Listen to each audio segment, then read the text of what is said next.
L'originalité de la Sologne, c'est qu'il y a une vraie fierté identitaire. C'est-à-dire que c'est une vraie... c'est une province identifiée. Il y a des provinces qui le sont moins.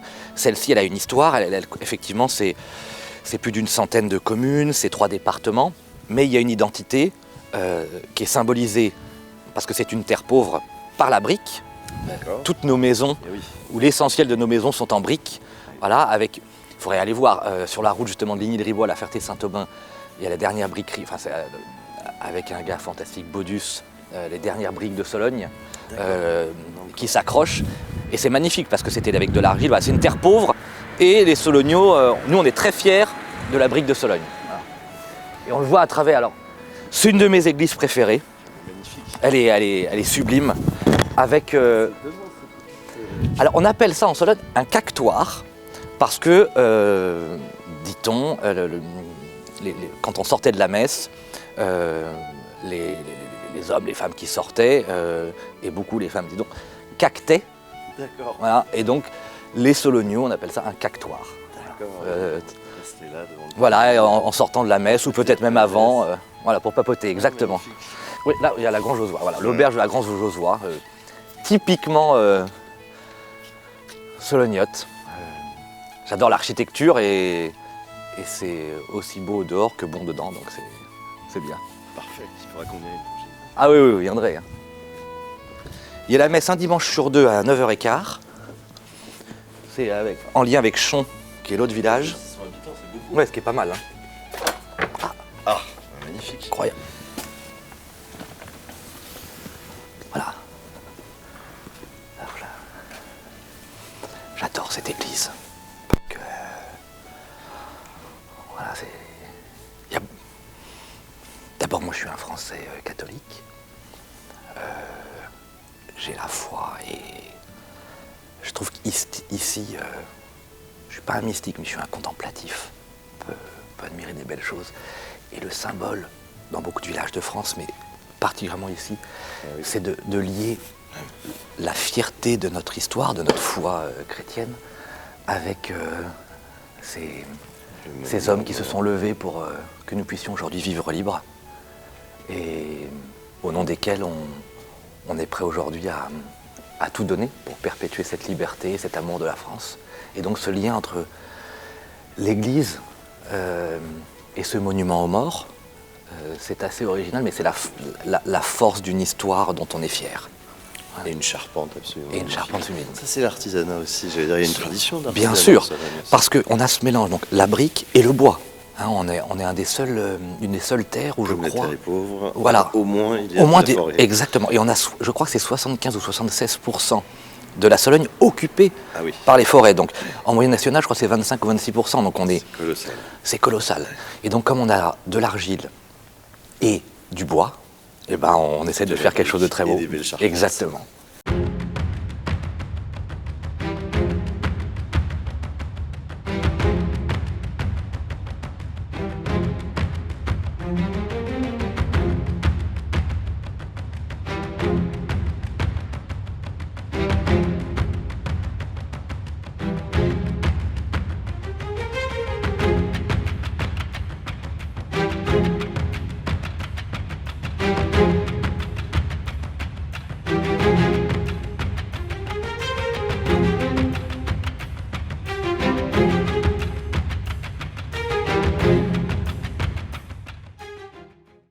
On a la tonnellerie, c'est-à-dire qu'une de nos fiertés, j'adore le vin.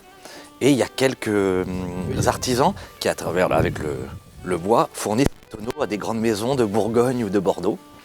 Donc je me dis qu'il y a un peu de Sologne dans les bons vins. Voilà. Et donc les souvenirs, c'était le... Alors on a la poste, ça c'est... Ah, qui est encore ouverte. Oui, là-bas on a l'école, D'accord. là on a la poste, et donc dans une commune comme ici, alors c'est un combat permanent, ce sera d'ailleurs le grand combat aussi pour défendre la France rurale, de maintenir, il faudra toute une politique, on y reviendra avec Éric Zemmour, de natalité, pour nos familles, parce que la vie, l'avenir de la France rurale, c'est qu'on y ait des enfants. Pour maintenir nos services publics, là on a la poste, ça on a de la chance, on a notre école là-bas. Ici, dans ce petit village de 600 habitants, et vous avez réussi, avec le maire, j'imagine, de la commune, à défendre cette vitalité, ces commerces et encore ces administrations ou ces services publics, et que d'autres n'y arrivent pas. C'est quoi? C'est de la volonté politique? Alors, d'abord, on a des maires globalement exceptionnels. Ici, Chantal, c'est son 5e ou 6e mandat. La poigne, l'énergie avec son mari Dany, mais un couple extraordinaire qui donnerait sa vie pour la commune. Donc, à la moindre difficulté de l'hôtel, alors l'hôtel dépend du Souvigno, mais du garagiste, de la poste, voilà, de la boulangerie, une intervention immédiate. Donc, des maires exceptionnels. Bon. Deuxièmement, oui, ça compte. Alors, c'est pas que nous, mais moi, c'est mon travail depuis 10 ans. Dès qu'il y a une difficulté, on trouve la solution, on ouvre la porte chez un ministre, à la région, au département. On appelle tous les réseaux pour trouver un entrepreneur, un repreneur. Donc, ça compte. On a une chance aussi, c'est notre situation géographique. 1h45 de Paris. Donc ça, c'est pas mal. Et puis, la fierté d'une tradition, quand une terre est fière. On a par exemple lancé il y a quelques années les 500 ans de la Renaissance, puisque je rappelle qu'ici c'est François Ier, c'est Léonard de Vinci, c'est tout ça.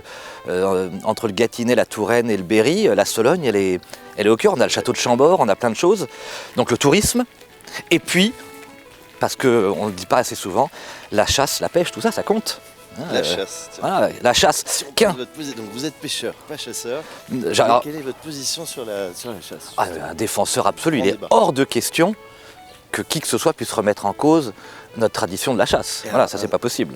Un sujet particulier à la Sologne, les enclos.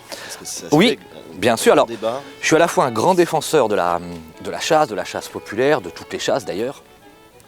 Et j'ai porté avec d'ailleurs les chasseurs, les 6 fédérations de chasse départementales de notre région, avec une écrasante majorité des chasseurs et des propriétaires. J'ai été le premier à lancer la proposition de loi pour mettre fin à l'engrillagement excessif de la Sologne, c'est-à-dire qu'il y ait ici ou là des grillages pour des raisons de sécurité comme le long des autoroutes, bien sûr. Sur de très grandes... Voilà, que chacun puisse, autour de son domicile, se protéger, oui, mais que désormais sur 500, 1000, 2000 hectares, vous ayez cet engrillagement qui évidemment s'en prend à nos animaux, qui est très dangereux pour la biodiversité. J'épargne tous les sujets techniques. Ça, c'est un des combats qui me tient à cœur, qui est l'un des grands combats soloniaux. Ma fierté, c'est que j'avais fait voter en 2016,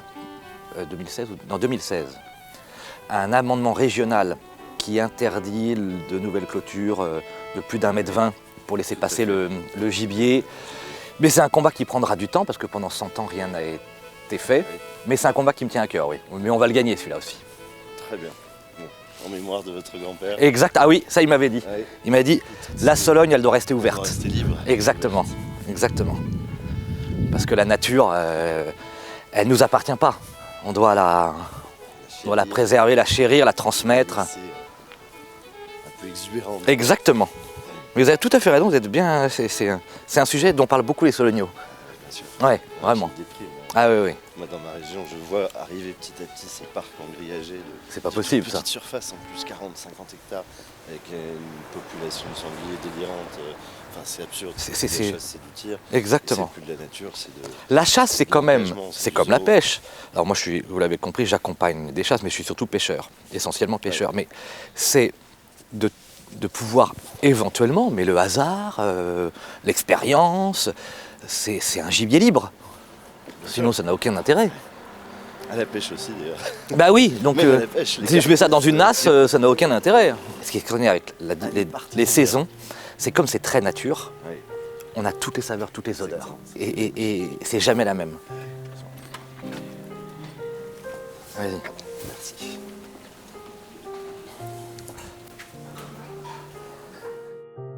J'ai un lien affectif à la Sologne. C'était un bonhomme hors du commun, une personnalité. Il serait très fier que je sois chez les Éboires. Pardon, ça ne m'arrive jamais. C'est dingue, mais moi je suis un gars très sensible. On en parle souvent avec Eric, parce qu'on est pareil pour ça. Oui. C'est un... Guillaume Pelletier, merci de nous accueillir dans votre région, en Sologne. Je pensais, avant de venir ici, que vous étiez parachuté dans cette circonscription. Vous en êtes le député depuis 2017, mais en fait, ce sont vos racines ici. Ah oui, ici c'est toute mon histoire. C'est l'histoire de mon grand-père, qui était sologno près de Ligny-le-Ribaud, qui est juste à la frontière entre le Loiret et le Loir-et-Cher, à quelques kilomètres d'ici. C'est tous mes souvenirs d'enfance, d'adolescence. C'est ce rapport d'abord à lui qui m'a marqué pour toujours. Maman était aussi de Sologne. Et le rapport à la nature à l'état pur en Sologne, voilà, des forêts partout, 3000 étangs. Ma passion pour la pêche et mon amour pour la France rurale. Alors oui, je ne suis pas né ici. Et c'était un rêve d'enfant et une promesse faite à mon grand-père qu'un jour, je pourrais revenir ici. Et donc, il y a eu beaucoup de fierté après des épreuves, des échecs, des erreurs, que de pouvoir être élu par les Solognos il y a 10 ans maintenant, puisque j'ai été maire. 10 ans élu, mais 21 ans déjà. Exactement, 21 ans dans la région. C'est ça. Et ensuite, j'ai été élu maire d'une commune rurale, président d'une communauté de communes, la Sologne des Étangs, élu à la région en 2015, député depuis 2017. Et puis, ça c'était la dernière victoire, parce qu'il faut toujours être très modeste. J'ai perdu pas mal d'élections avant, et les 5 dernières, je les ai gagnées depuis 10 ans.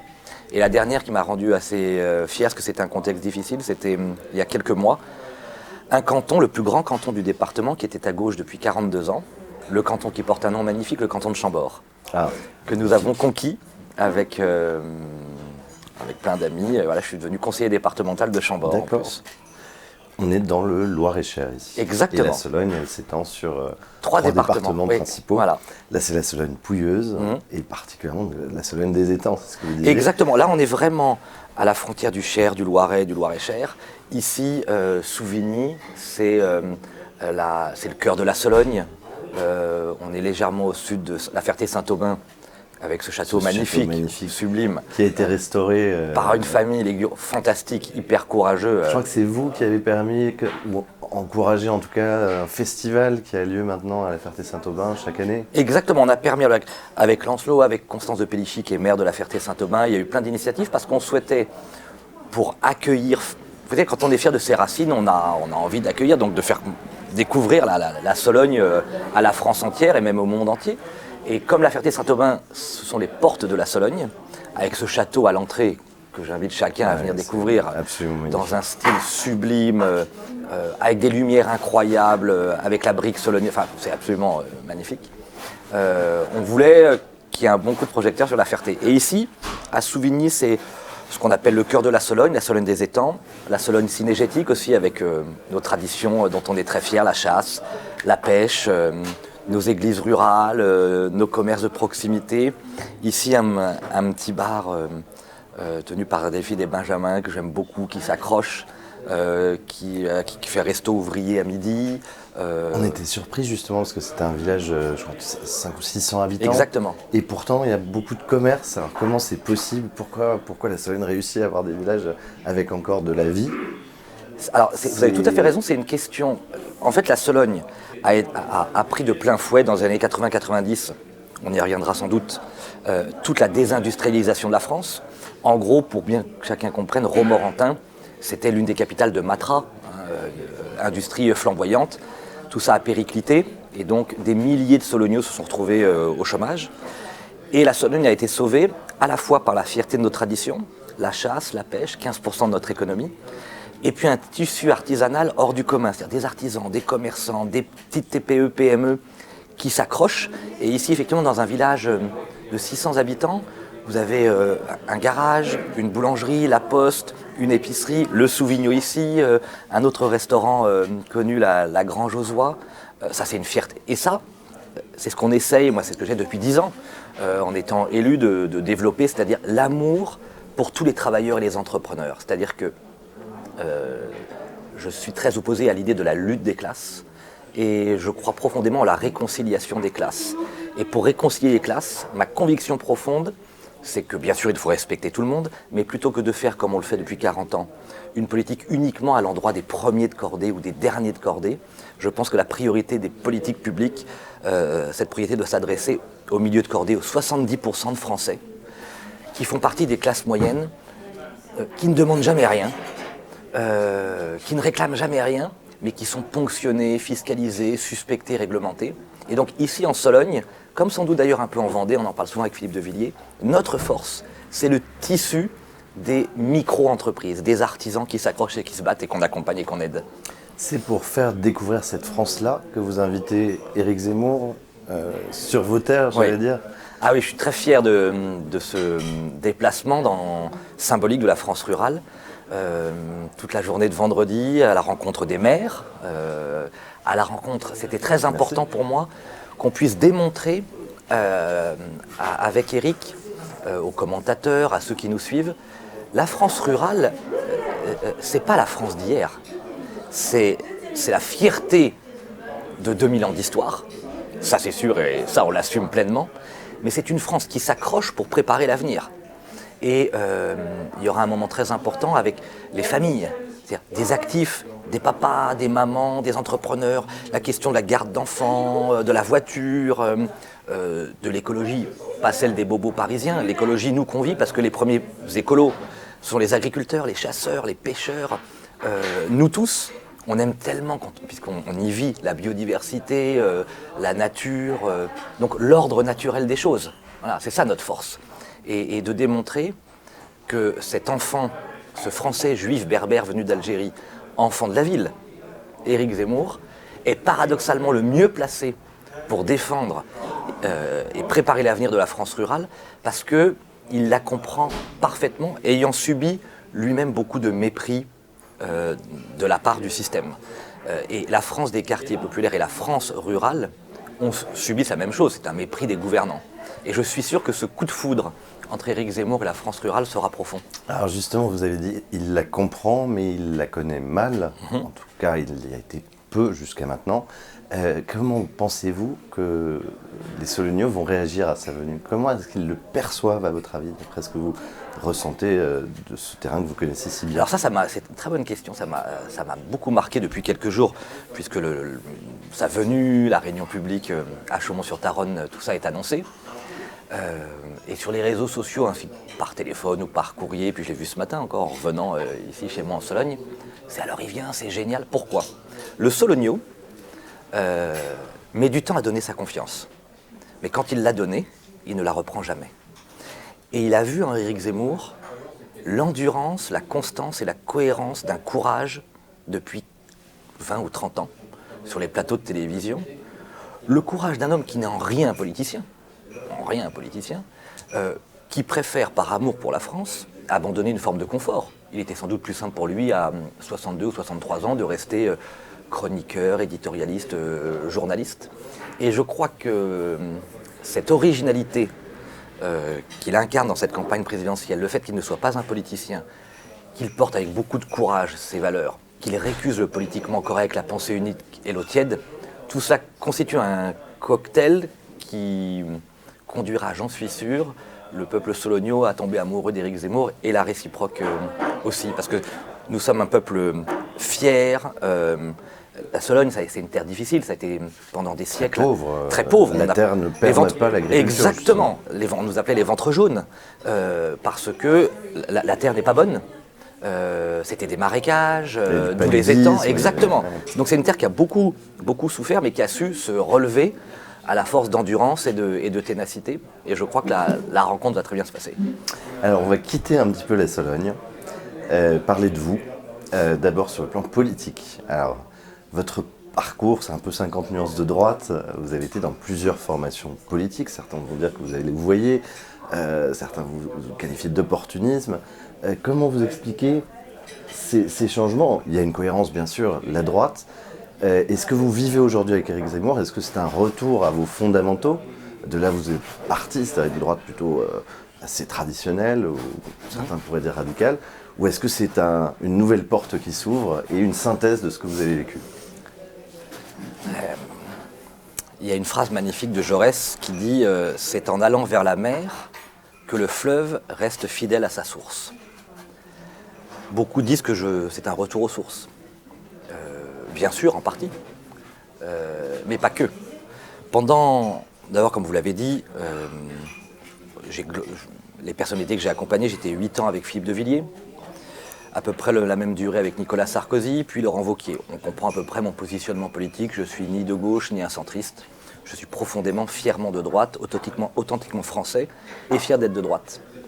Et comme beaucoup de Français, je pense, je cherche, j'ai pu me tromper, j'ai pu commettre des erreurs, je le reconnais volontiers, depuis l'éveil de ma conscience civique, c'est-à-dire depuis 1992, j'avais 15 ans, le traité de Maastricht, je ne pouvais pas voter, 15 ans, mais j'entends le 5 mai 92 à la radio, une voix rauque et grave, celle de Philippe Séguin, qui appelle le peuple français à se soulever contre les technocrates et l'Europe de Bruxelles. Et depuis ce jour, tout au long de mes engagements successifs, je cherche celui qui va mettre fin à ce cordon sanitaire absurde, cette frontière artificielle entre les droites.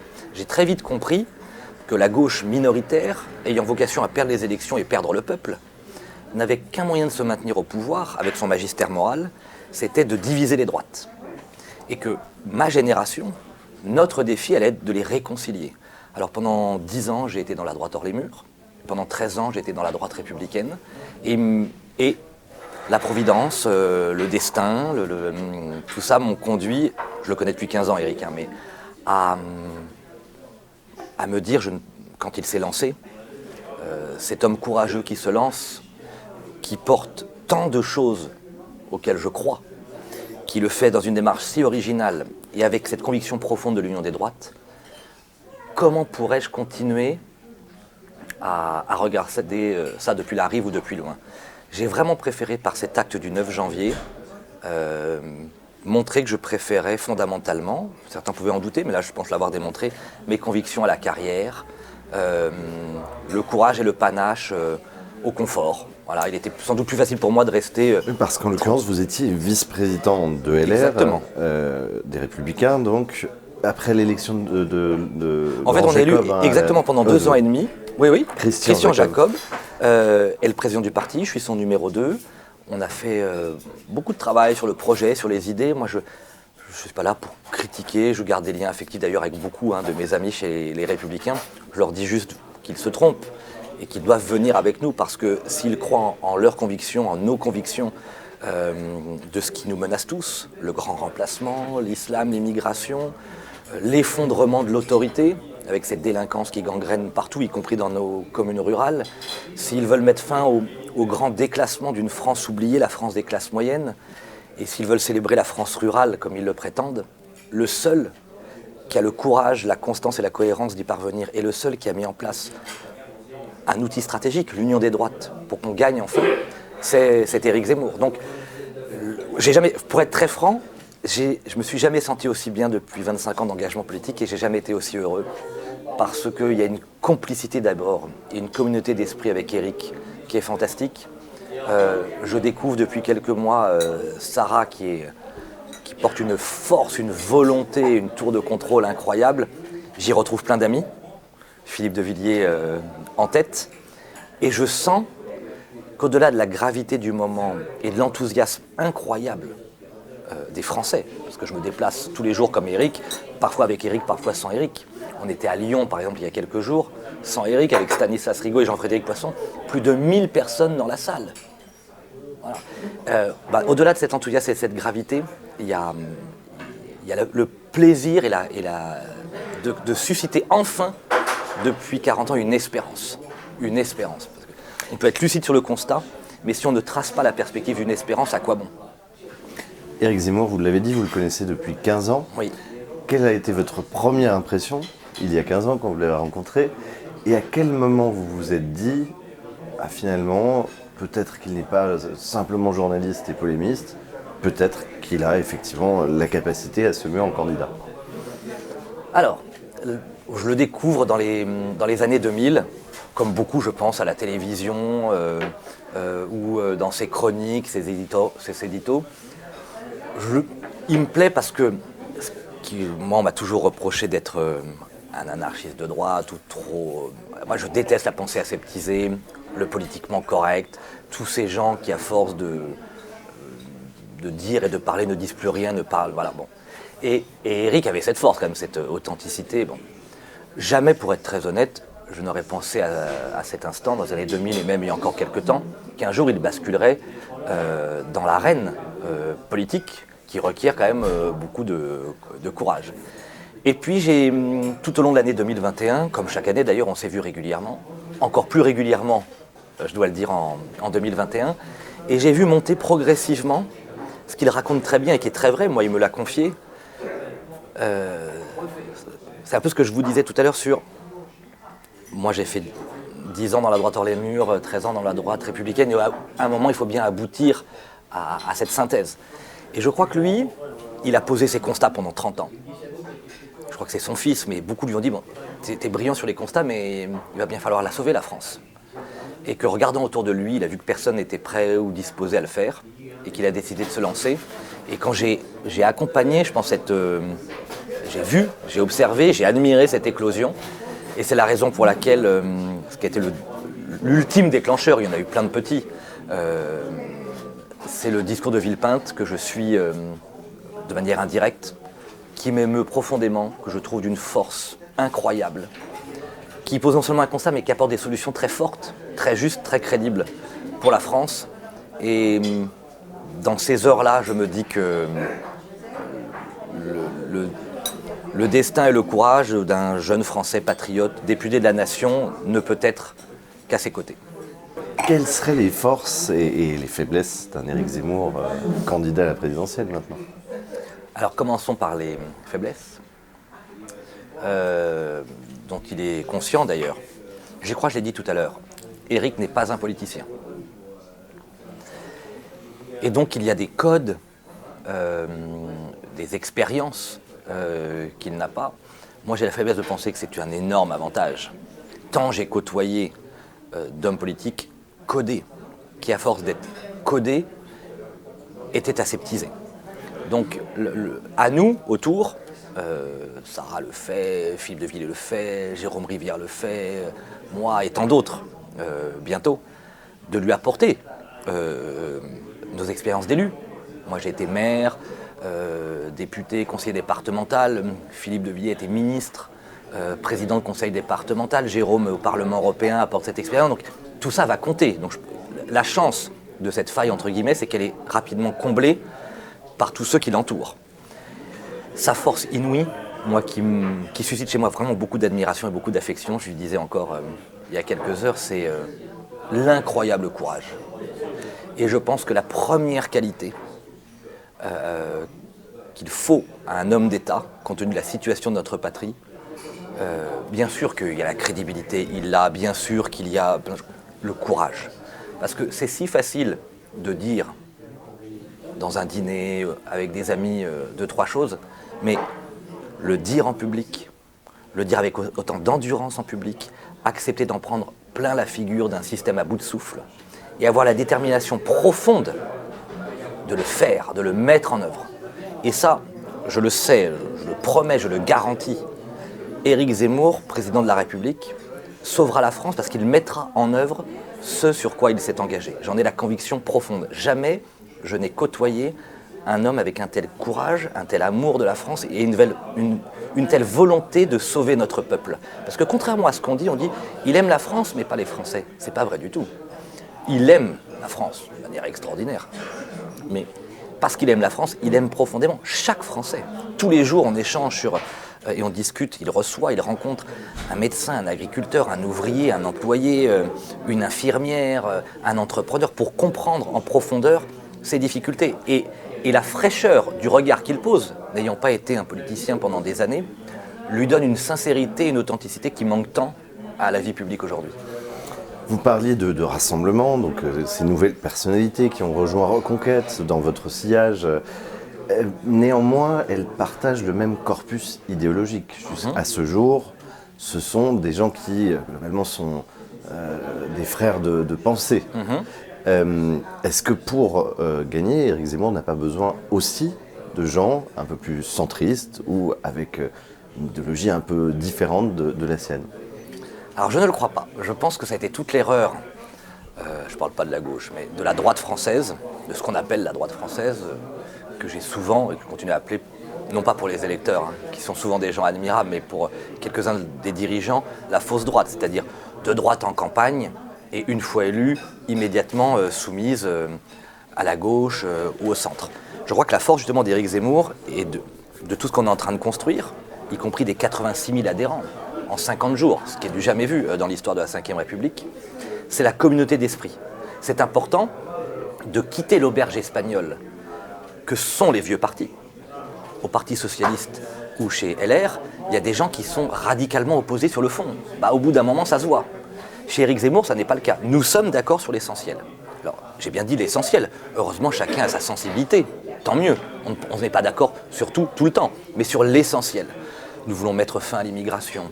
Nous voulons sauver l'école pour refaire de nos enfants des citoyens libres et de vrais patriotes. Nous voulons réhabiliter cette valeur essentielle du travail, parce que le travail est un trésor et qu'aujourd'hui il ne paye plus.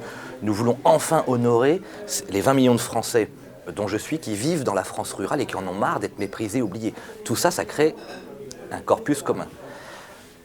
Premièrement.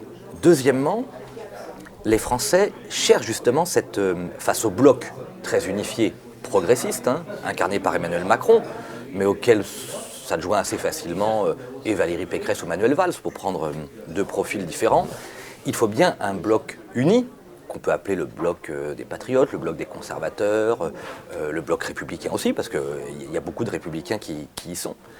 Donc je ne crois pas qu'il faille faire supplanter les convictions par une tactique d'aller chercher ailleurs. Par contre, et c'est la force d'Éric Zemmour, c'est quelqu'un de profondément ouvert.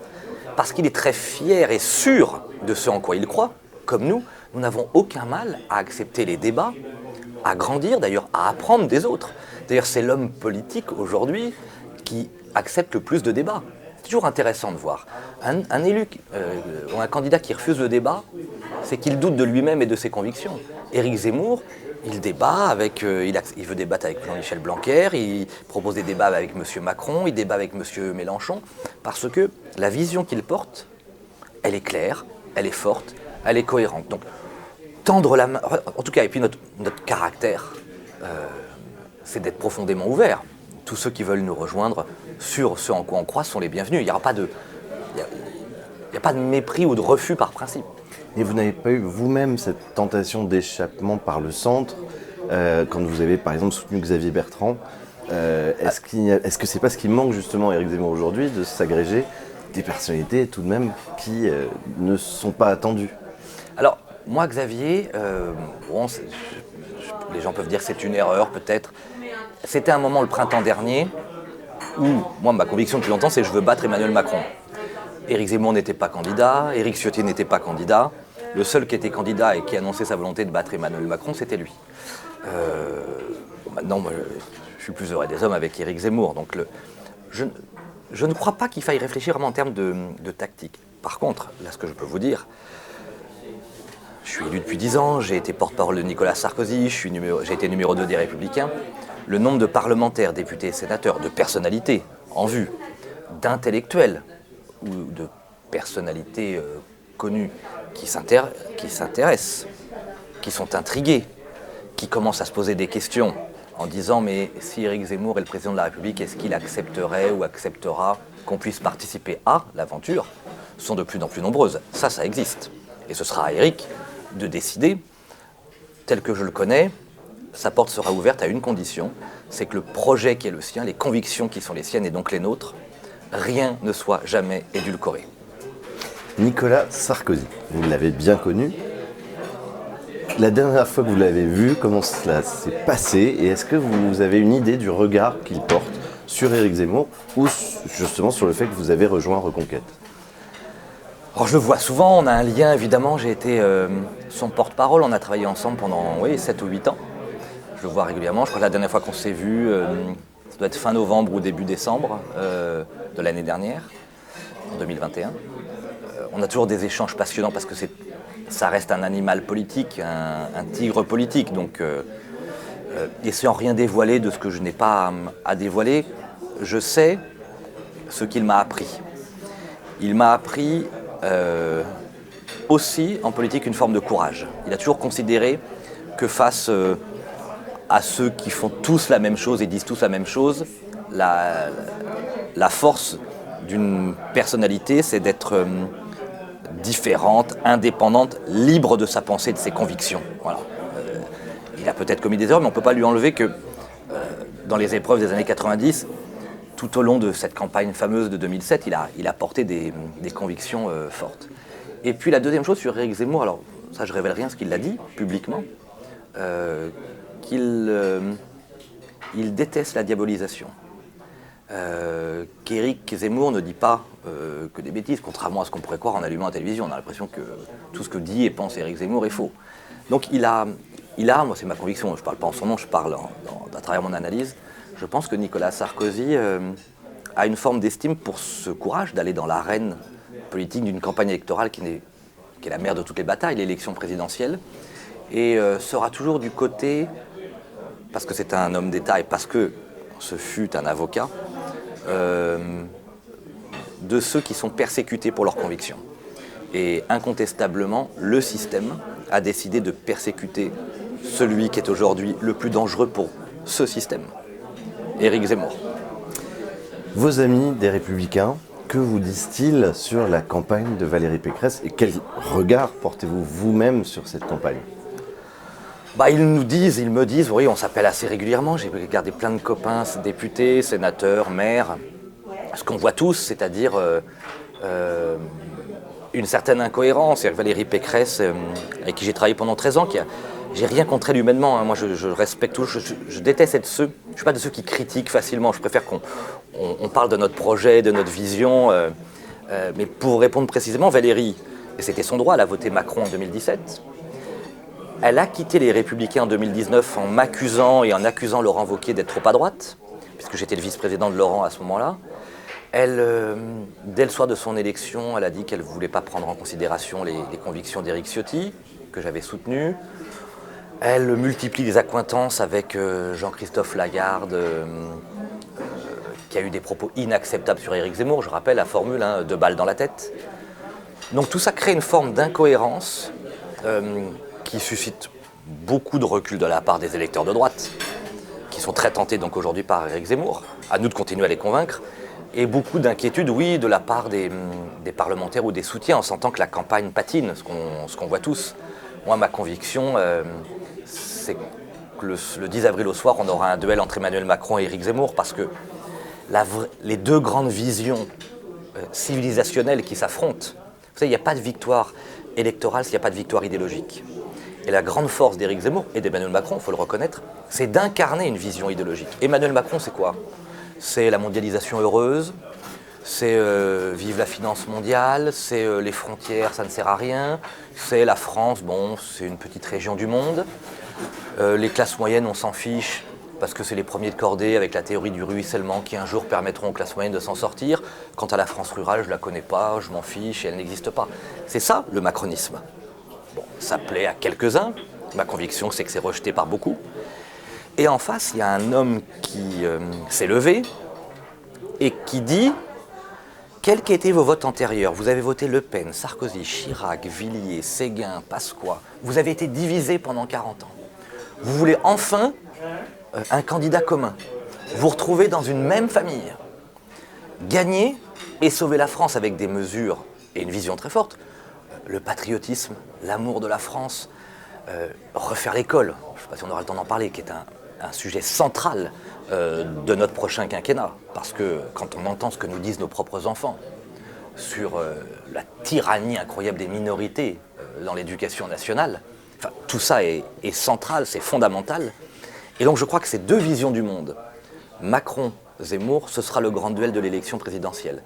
Et que ce sera très compliqué pour achever ma réponse pour Valérie, parce que idéologiquement, elle est macroniste, et qu'une grande partie de ses électeurs, qui sont en train de le découvrir, pensent comme Éric Zemmour. Marion Maréchal, on en parle beaucoup en ce moment. Est-ce que vous la connaissez ? Oui, bien sûr. Oui, je connais bien Marion, j'aime beaucoup Marion. Est-ce que vous souhaiteriez qu'elle rejoigne la campagne d'Éric Zemmour, ou est-ce que vous pensez qu'elle a eu raison de quitter la vie politique et qu'elle ne doit pas y retourner ? J'ai beaucoup d'estime pour Marion. Je trouve qu'elle a, quand elle est élue députée en 2012, Elle a posé d'ailleurs l'une des premières, moi je l'ai fait je crois 1 an après avec la droite forte, quand on gagne le Congrès chez les Républicains, elle a posé cette idée d'union des droites en disant notre génération, mais c'est pas possible, on continue à se diviser alors que nous sommes d'accord sur l'essentiel. Donc il y aurait une forme de cohérence. Maintenant, moi j'ai trop de respect pour la liberté, la souveraineté personnelle. Je ne suis pas le porte-parole de Marion, il faudra lui poser la question, mais j'aime beaucoup Marion. Ouais. Pardon, ce saucisson est délicieux. Donc... on est bien ici. Hein. Allez-y. Bah oui. C'est ça la Sologne, les planches, beaucoup. les terrines, le saucisson, un peu de vin. On est bien ici. Bah oui. Bon, c'est une très bonne adresse, c'est certain. On est bien. Alors, j'aimerais qu'on revienne un peu à vous. D'abord, vous avez grandi à Vanves, porte de Vanves, hein, il me semble. Oui. Un petit urbain rattaché donc à la Sologne par la pêche, par l'amour de la nature, si j'ai bien compris. Par mon grand-père, ouais. Enfin, voilà, des études, j'allais dire, et peut-être qu'on pourrait en parler, mais vous avez fait une hippocane, une canne, c'était encore cet esprit de méritocratie, d'excellence, oui. offert à tous, j'allais dire. Et puis vous avez commencé par l'enseignement, vous avez enseigné l'histoire-géographie au lycée. Alors d'abord, est-ce que vous avez des souvenirs de ça? Et est-ce que c'est pour ça que l'école, vous y tenez autant aujourd'hui et que vous avez envie d'en parler? Ce qui m'a beaucoup plu, et ce que la classe politique ne comprend pas, chez Éric Zemmour, bien sûr le grand remplacement, bien sûr la civilisation, tout ça est essentiel, central, prioritaire. Bien sûr le travail, la France rurale, évidemment. Mais pour réussir tout ça, aujourd'hui et sur le temps très long, la priorité des priorités, ce sera l'instruction et donc l'école. Il n'y aura pas de redressement durable de notre peuple, il n'y aura pas de capacité à sauver notre patrie si nous ne refaisons pas l'école. Pourquoi? Parce que moi je dois tant à l'école. Moi je suis fils d'une France des classes moyennes, mon père était commis de chantier, ma mère laborantine.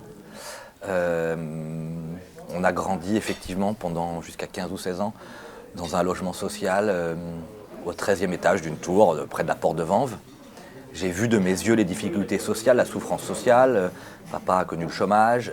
J'ai vu l'effondrement de l'autorité, l'explosion de la délinquance, le cataclysme des conséquences liées à l'immigration. Il y avait 35 ou 40 nationalités dans notre bloc d'immeubles, avec des confrontations terribles jusqu'à des morts entre communautés. Et donc tout ça a nourri ma propre réflexion. Si on me connaît bien, on sait que je suis pour ça que j'ai décidé de servir mon pays à travers un engagement politique et une vocation politique. Je suis un amoureux profond de la France. Plus que tout, j'aime mon pays et j'aimerais que mes enfants, nos enfants, puissent vivre dans un pays où il fait bon vivre. Ce qui est tout sauf le cas aujourd'hui.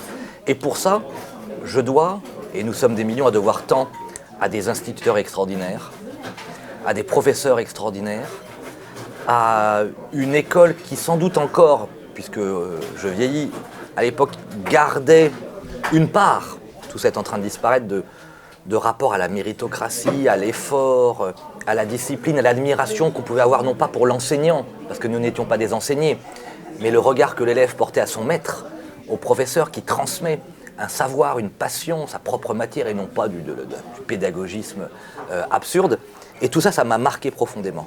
Ça m'a marqué à travers un professeur de français extraordinaire, et ça je le dois à mes parents, qui, c'était la dernière année on pouvait faire, m'a permis de faire français, anglais, allemand, ça c'est latin-grec, de suivre jusqu'en terminale des cours de latin-grec, de rentrer en classe préparatoire Hippocagne et Cagne, que j'ai eu la chance d'exercer en Cagne au lycée La Canale avec que des tronches, des gens brillantissimes, et une exigence de travail considérable, avec un prof de philosophie que j'ai rencontré à mon adolescence, M. Absil, qui était un passionné de Louis Junier, c'est-à-dire le grand spécialiste de Saint-Augustin, d'Aristote, de Saint Thomas d'Aquin, c'est-à-dire la adéquatio reiet intellectus, c'est la seule phrase en latin que je connaisse comme je le dis dans mon livre, mais c'est ma recherche permanente de la vérité. Et la vérité, c'est l'alchimie subtile entre des convictions et le réel.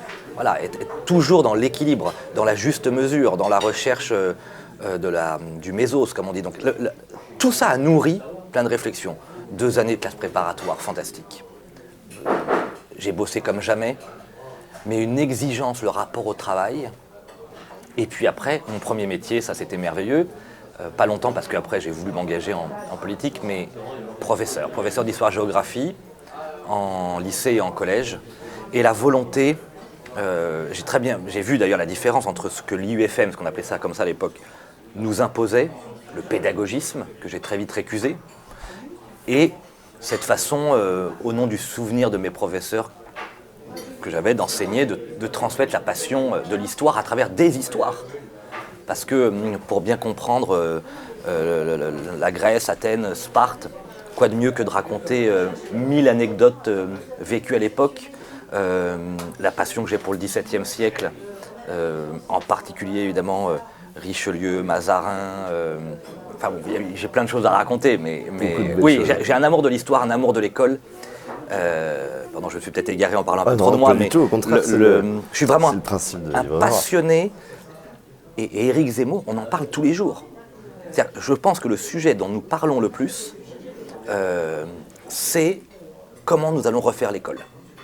Et c'est très important parce que on dit oui, tout ça, Éric Zemmour, c'est très dur. Bien sûr que nous serons très durs et intraitables. Bien sûr que nous allons terroriser les terroristes. Bien sûr que nous allons mettre fin à l'immigration. Bien sûr que nous serons intraitables avec les délinquants. Bien sûr.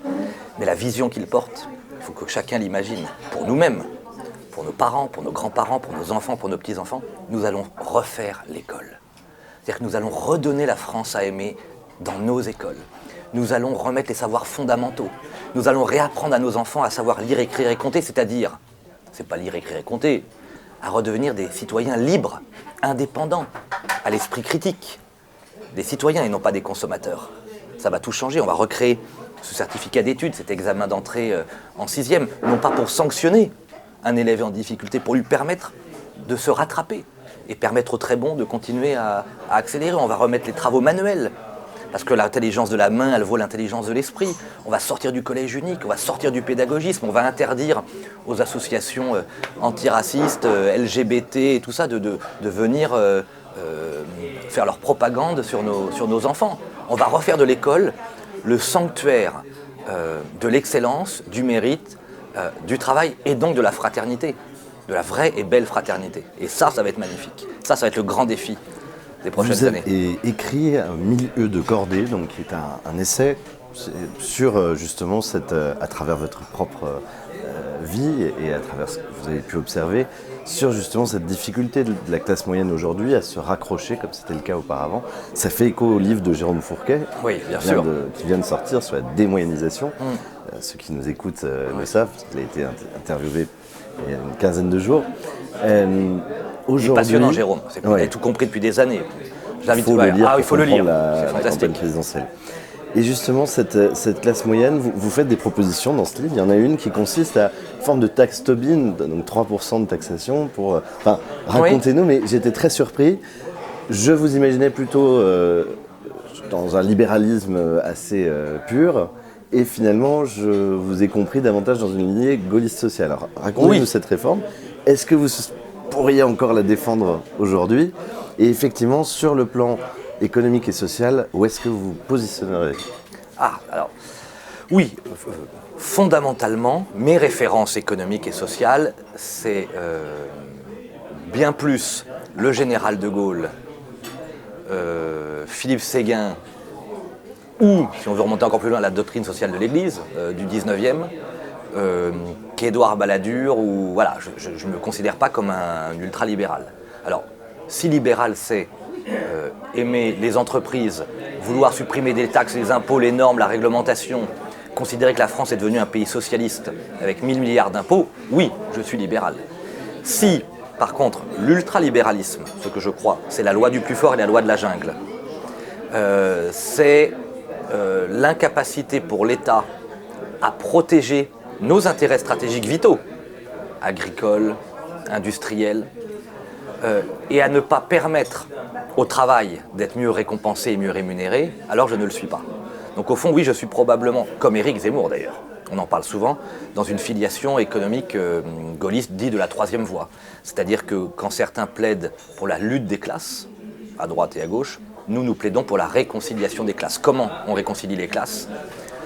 En s'appuyant sur le cœur battant, le cœur central, le corps central de l'économie française, de la société française, les milieux de cordée, les classes moyennes. Nous, on considère que les milieux de cordée sont devenus les premiers de corvée, que toute la journée, on taxe, et qu'il faut donc engager une politique de hausse des salaires.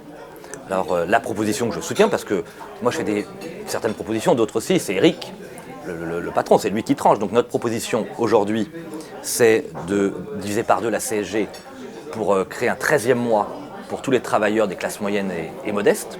C'est quand même très, très fort. La défiscalisation des heures supplémentaires intégrales, la défiscalisation de l'intéressement de la participation, tout ça représentera une hausse, un choc de salaire et de pouvoir d'achat considérable. Moi, dans ce livre, j'allais plus loin. Je pense qu'un jour on y viendra, peut-être dans 10 ans, peut-être dans 20 ans. J'ai travaillé sur cette idée avec beaucoup d'économistes. C'est de dire au fond, pendant le XXe siècle, le travail était pléthorique. Et donc pour financer notre modèle social, il suffisait de taxer le travail. Aujourd'hui, le travail s'est raréfié. Il y a beaucoup d'injustices. C'est-à-dire quand on se lève le matin et qu'on travaille, au fond, on ne gagne pas tellement plus que celui qui ne fait pas l'effort d'aller travailler. Il y a donc une colère profonde en France. Et pour mettre fin à cette colère et à cette injustice, il faut augmenter les salaires. Comment ? En supprimant les cotisations salariales et patronales. Donc dans mon modèle, il n'y a plus de cotisations sociales. C'est-à-dire que votre salaire brut devient votre salaire net. Vous imaginez le choc positif. Il n'y a plus un seul petit patron qui paye une charge patronale. Vous imaginez le choc de compétitivité pour toutes nos PME, nos artisans, nos commerçants, voilà, qui vont enfin avoir la trésorerie, avoir une juste rémunération pour leur travail. La condition de tout ça, c'est d'imaginer un micro-prélèvement, non plus sur le travail, mais sur tous les mouvements d'argent du quotidien, quand je retire 50 € à un distributeur, quand je vais faire un plein de courses, etc. C'est finalement transformer le partage de la valeur ajoutée. Voilà, et c'est exact. C'est passionnant. Mais est-ce que c'est faisable politiquement ? Est-ce qu'on peut politiquement aujourd'hui, là on sort un peu de la campagne on sort de la pure, présidentielle, là c'est sur un truc très long. C'est sur le fond, au fond, est-ce que les politiques sont capables de changer de modèle ou est-ce que finalement ils ne peuvent pas seulement se contenter à la marge d'écrémer, d'émonder C'est la question centrale que je me suis posée pendant tant d'années et j'ai essayé de l'intérieur des Républicains. J'ai très vite compris qu'il fallait un président de la République qui ne soit pas, Mitterrand avait une formule terrible et assez juste, après moi, disait-il, il n'y aura plus que des comptables et des financiers. Et au fond, la différence entre tous les candidats à Éric Zemmour, c'est la même différence qu'entre des comptable, j'ai beaucoup de respect pour les comptables, ça c'est une image, et un visionnaire. Et Éric Zemmour, c'est pas quelqu'un qui va réformer la France. C'est pas quelqu'un qui va gérer plus ou moins bien la France. C'est quelqu'un qui va la sauver, d'abord sur le plan civilisationnel, sur le temps long avec l'école, mais qui est capable d'inventer des modèles nouveaux. Là, les grands hommes d'État ont inventé des modèles nouveaux. Quand on est passionné du XVIIe siècle, de Richelieu à Colbert, il faut même remonter à Sully et Henri IV, mais il y a eu des modèles nouveaux. Napoléon Bonaparte invente un modèle nouveau. Le général de Gaulle invente une synthèse nouvelle. Moi, je crois qu'Éric Zemmour a cette force, cette volonté et cette force de caractère et de tempérament. Un jour, peut-être. Et c'est pas pour maintenant. Moi, c'est une réflexion de temps long. Mais je crois que la taxation du travail doit être supprimée pour libérer les travailleurs et les entrepreneurs, et qu'on doit la remplacer, parce qu'il faut bien financer, par une micro-taxation des mouvements d'argent, puisque tout ça s'est développé contrairement au travail. Et d'ailleurs, preuve à l'appui, la Suisse, petit pays certes, mais enfin souvent en avance sur beaucoup d'autres sur les questions économiques, et pays prospères, a prévu, fin 2022, début 2023, un référendum sur la proposition que j'évoque. Donc ça va être très intéressant de voir comment les Suisses et les Européens réagiront à ce moment-là. On revient un petit peu dans la campagne. Parmi les gens que vous avez rencontrés en rejoignant Éric Zemmour, qui vous a le plus séduit parmi ceux que vous ne connaissiez pas ? Que vous avez eu un coup de cœur ? La rencontre la plus marquante, parce qu'à 28 ans, elle a une passion pour la chose publique, une capacité de travail hors du commun, et une capacité à manager, animer avec à la fois beaucoup d'autorité et de bienveillance, c'est Sarah, on ne peut pas être plus franc. On travaille énormément ensemble, donc je reconnais volontiers. Alors là, c'est des retrouvailles, je ne peux pas dire que ce soit Philippe de Villiers, parce que forcément. Mais on s'appelle 10 fois par jour, et plein de gens que je ne connaissais pas. Alors que les autres ne soient pas vexés, je pourrais en citer plein, mais parce que vous me posez des questions, je vais essayer d'incarner ça. Ça va de Stanislas Rigaud, qui est tu as un porte-parole jeune avec une fraîcheur, une authenticité. Ce que je veux dire à chaque Français, c'est si vous en avez marre des discours convenus, des mensonges, des trucs manipulés, si vous voulez enfin rejoindre une famille politique hyper authentique, hyper sincère, avec la force des convictions, l'amour de la France, Stanislas en est un bon exemple. Denis aussi qui m'aide, enfin, et que j'aide surtout pour les signatures. Un gars incroyable. J'étais en déplacement à Lyon, de Thibaut Monnier à Olivier Pirat, à Antoine Méliès. Partout se lève. C'est des symboles pour démontrer que partout se lève dans tous les départements, mais des gens extraordinaires. Une nouvelle génération. C'est ça qui est le plus marquant. Des gens qui ont 20, 30, 40 ans, qui ont la passion de la France, l'amour de la France, qui sont prêts à tout quitter pour essayer de la sauver. Et c'est pour ça que notre victoire, elle est inéluctable. Elle est inéluctable parce qu'elle part des profondeurs de la France, qu'elle s'appuie sur notre amour de la France, et qu'en face, c'est un château de cartes encore puissant, mais qui va finir par s'effondrer, puis il n'y a plus de fondation. Nous, on est en train de construire des fondations solides. Écoutez, j'allais vous poser une dernière question de conclusion, mais vous l'avez très bien faite. Merci. Merci Guillaume Merci Pelletier. beaucoup. Merci. Et on va continuer dans le village. Ouais, très bien.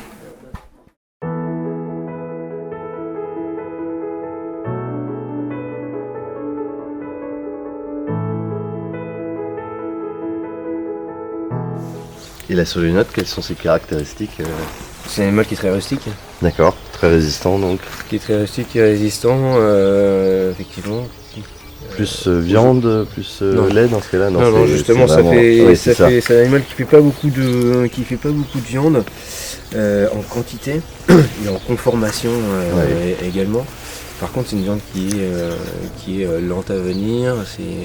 Généralement, les animaux sont finis à l'herbe. D'accord. C'est une viande qui est gustativement plus intéressante que d'autres races. Mais c'est vrai que du coup, il y a moins de rendement. Oui, C'est la raison pour forcément. laquelle c'est une race qui a Elle a été complètement un peu été abandonnée après la guerre.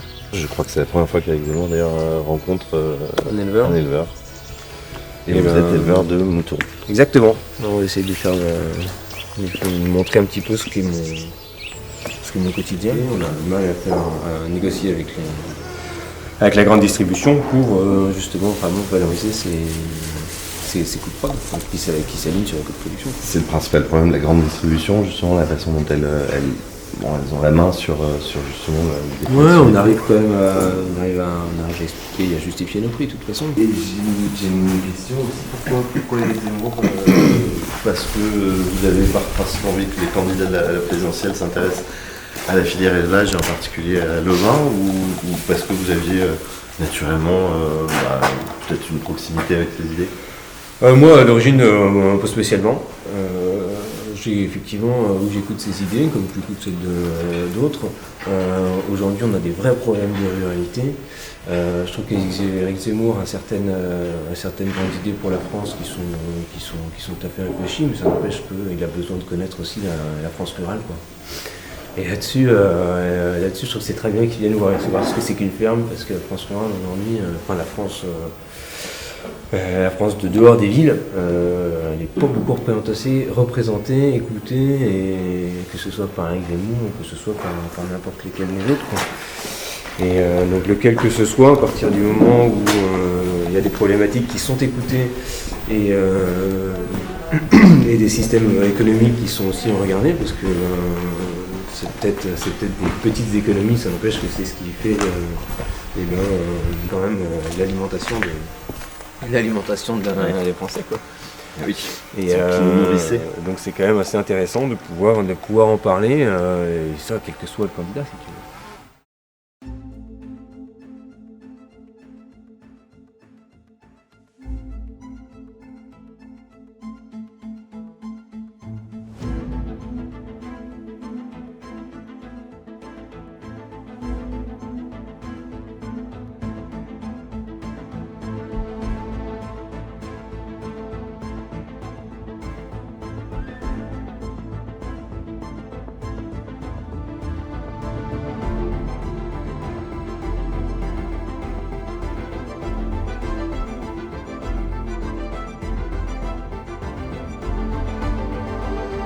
Je trouve que c'est quand même important que Éric Zemmour vienne dans notre village, surtout pour un petit village de 380 habitants. Et ça, je dis bravo.